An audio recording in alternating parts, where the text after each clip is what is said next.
some people to come, but I guess I'll start shortly. I think this is the first lecture of the Kosovo Architecture Festival, so I'm very thankful to Bekir Manku for organizing this festival that has been going on for a while already.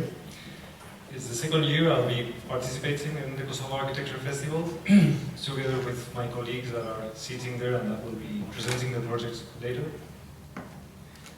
So, we came first to Kosovo many years ago to study, visiting Kosovo.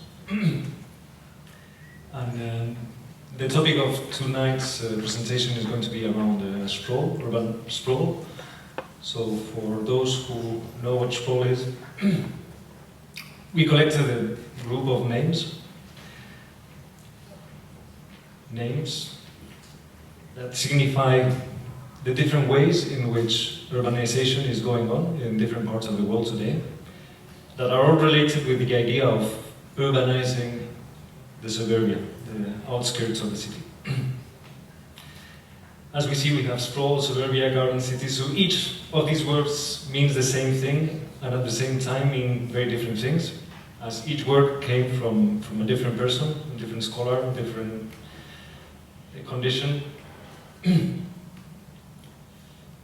So parallel sprawl, and we're going to talk about this.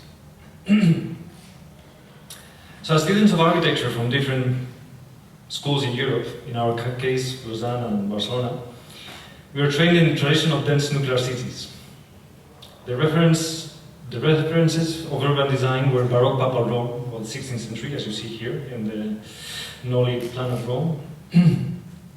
Haussmann's Boulevard of Paris, 19th century. Cerda's plan of Barcelona, 19th century too. Berlage's plan for Amsterdam.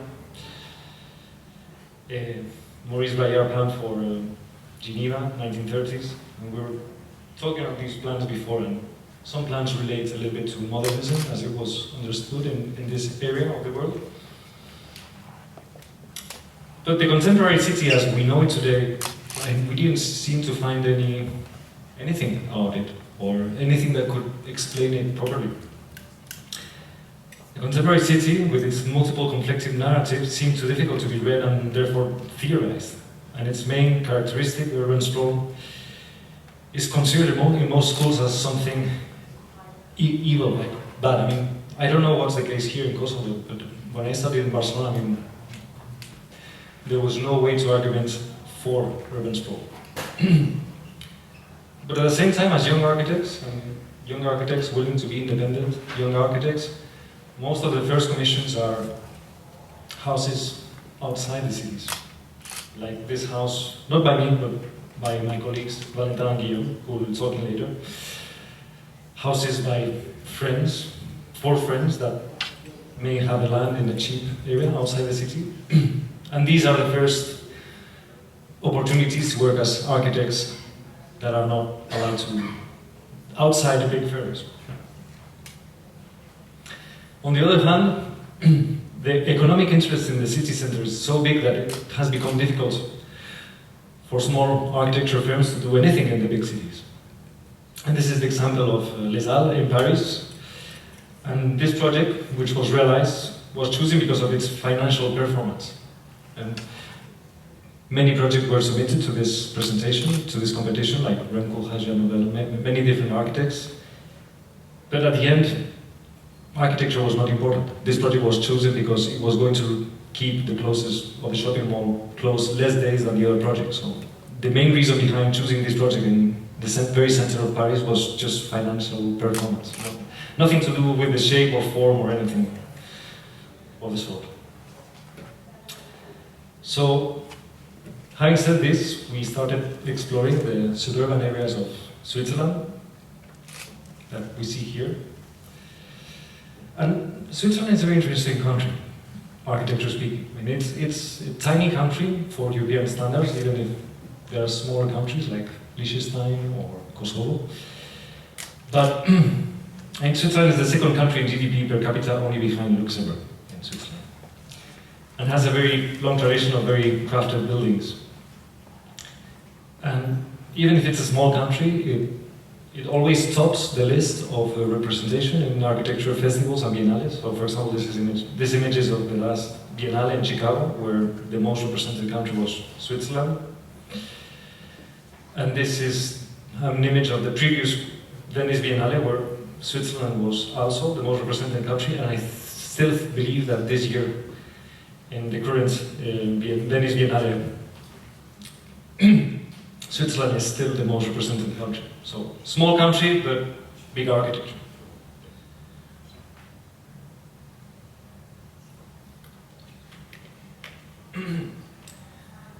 But what's really happening in Switzerland? And what we saw is that many things we saw, we visited in the landscape, in the sprawling suburbia of the cities, is this kind of architecture that may look nice in the drawings, may look nice in the renders, but when you look carefully at it, I mean, it's a space you don't even want to, you don't want to spend your time there under the sun, or under the snow, or under the rain. I mean, it's completely useless. I mean, maybe it's good for skating, but skaters will probably even think differently. Benches are too small, so you cannot really do anything.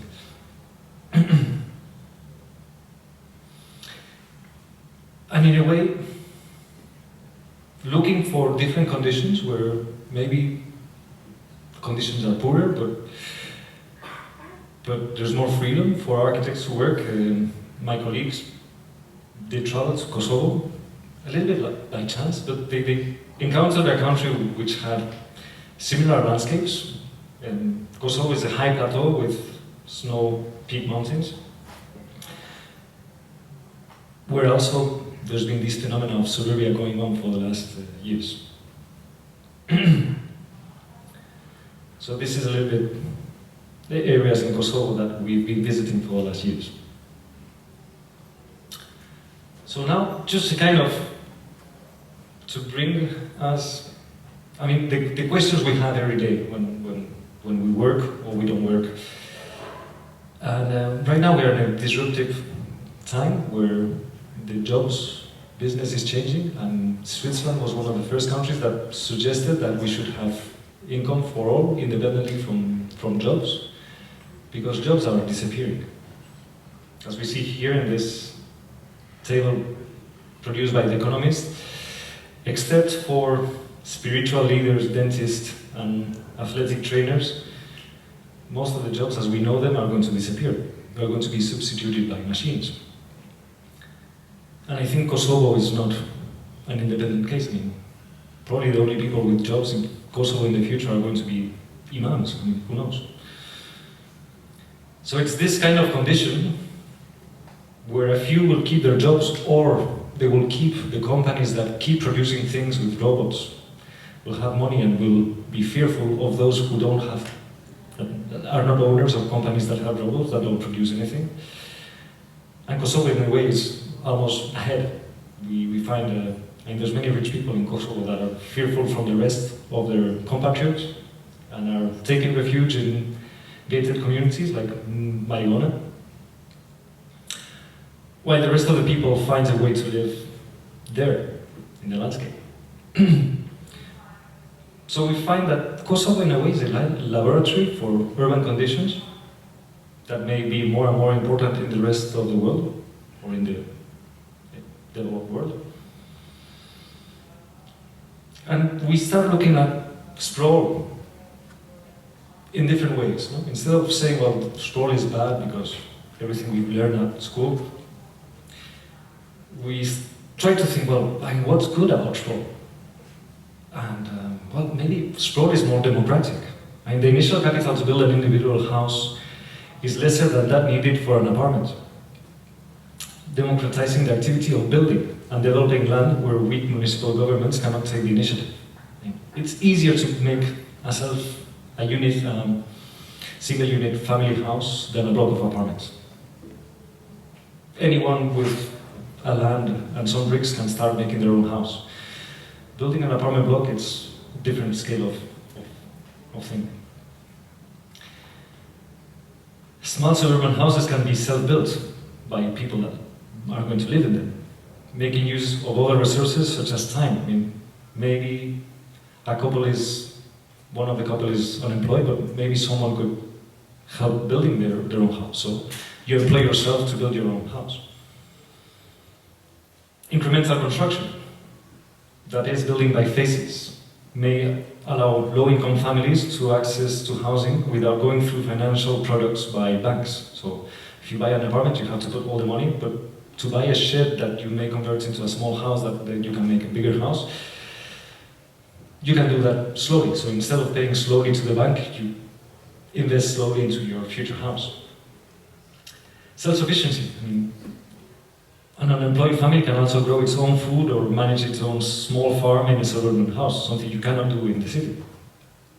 Producing your own compost, generating your own energy, and things you cannot do in an apartment. And as some say, I mean, culture comes from cultivating the land, so maybe suburban houses are a way to create new ways of understanding culture. Multi-purpose. A single family unit can be easier adapted to professional needs, like a garage can become a shop or a kindergarten. Community. People that live in single family units tend to spend more time at home and more time with the neighbors. So while those who live in apartments in the cities tend to be shy out from their neighbors, when you have your own house, you spend more time there, and maybe the links between the near community are bigger. Flexibility. And a cheap house is easier to demolish than an apartment block, so if the needs change, you can change your house for something else, different. And city centers, I mean, city centers are, for whom are city centers? City centers are for Airbnbs, for big companies like Amazon. And this is a picture I took in Seattle some years ago. And Amazon owns 40% of the land in downtown Seattle, 40%. If the mayor wants to change the taxes, he can't, because Amazon can challenge the city and tell, well, I'm not going to pay your taxes. So who's really taking decisions in big cities? What else? Cohabitation of species. And for many years we've been learning how to do urban planning, thinking on how to design cities for humans.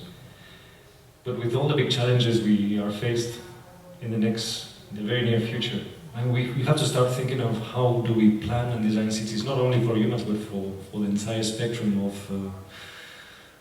of living species. And it happens that, even if we don't think so, suburban spaces are good places for biodiversity. Rural areas, and to grow corn in the field, we have to throw so much pesticides that most animals don't want to stay there.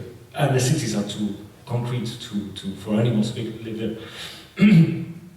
So maybe it's in the gardens of suburban houses where we can increase the biodiversity of species in our cities. And with the progress of automation, shared mobility, electrification, maybe the problem of traffic, cars, pollution is not anymore the same in the future. Maybe in the future we can move more easily, sharing a cab through different platforms, in a cab that's going to be electric or automatic. So we have to keep the eyes open for new technologies that may change the way we understand the way cities work. Transportation. Before you had to go to shops to buy things, but shops are closing, retail is closing. Amazon is trying to sell things through drones to houses. And it could be the way around. I mean, you could have a 3D printing factory at home and ship things to other people and sell them through drones. Or telecommuting. I mean, how many of you in Kosovo work for firms that produce or make value outside Kosovo? There's many architects that work in Kosovo for buildings that are built in Austria, Switzerland, or Germany. So, and it's a way of telecommuting. If you can commute from one country to the other, you can commute from the suburb to the near downtown. So what I wanted to present with this image is, well, while suburbia has a little bit of a nostalgia for a nature that we escaped from at some point, the idea of a lost paradise. We also think suburbia can be good for biodiversity. And we also think that, it's not only about defending suburbia full point. People will continue to live in cities, and people will continue to live in suburbia. So let's think as urban planners, not in one single mode of habitat, but in living in, let's suggest that there should be a diversity in ways of living. No? And the more diverse ways we live as a community and as a society, the more prepared we'll be for future challenges. So having said this is a little bit the introduction. And after me, I'm going to invite Agustin Casalia, who's a philosopher who's been working with us in this project. And he's going to question us on ideas about what is it to sprawl. After Agustin, Charlotte Malter-Bat, architect and professor at the ETH Zurich, is going to talk about informal housing in Cairo and how it relates to food systems, capital, etc. And we are going to end with a presentation with Valentin Koenig and Guillaume de Morsier, who are the architects behind this idea of, with whom we all share this experience of exploring sprawl, both in Switzerland and Kosovo, and who will explain you how this idea of exploring the landscape has brought them to rethink the profession of architecture through the project they will present. So, thank you.